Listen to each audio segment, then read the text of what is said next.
Goenkans, I welcome all of you to my EVS class.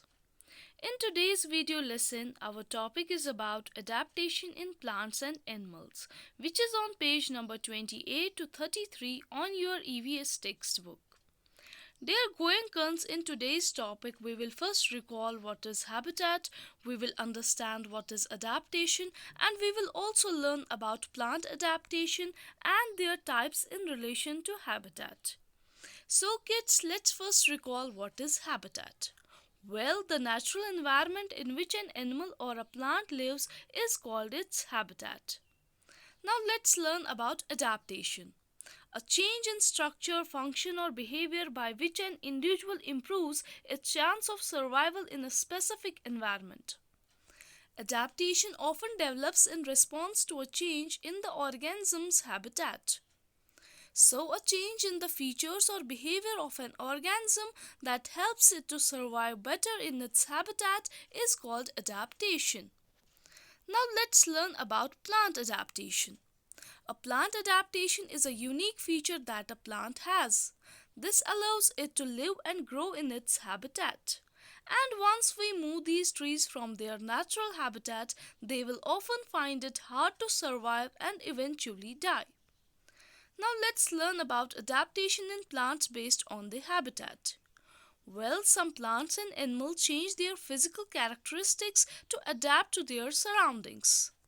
Let's learn about plant adaptation in deserts.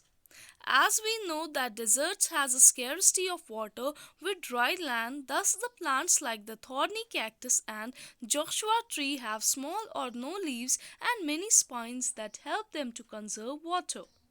These tiny leaves have a thick wax coat that serves to retain water for a long time, while the leafless plants like cactus store water in their green stem.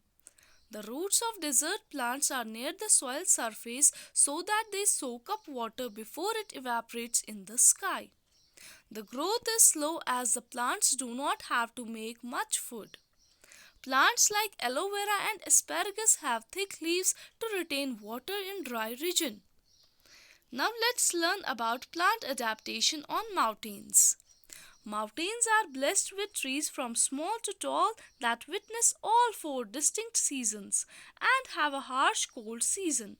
So most big trees here have thick bark to shield them against chilly winters.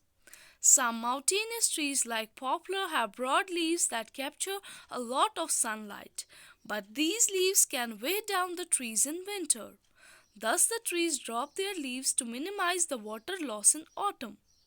Some trees like fir tree has needle-like leaves that are adapted to survive in harsh and cold climatic conditions. They make the snow glide off the branch and do not allow it to accumulate. Now dear Goenkans, let's learn about plant adaptation in water. Aquatic plants have evolved special features like air sacs for flotation, increased number of stomata, small feathery and specialized roots for absorbing nutrients.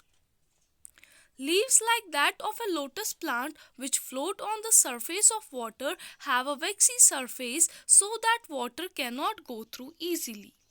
So dear Goenkans, in today's video lesson, we first recalled what is habitat and we also learned about adaptation. We also learned about plant adaptation and their types in relation to habitat. I hope you people have understood it well. Thank you so much.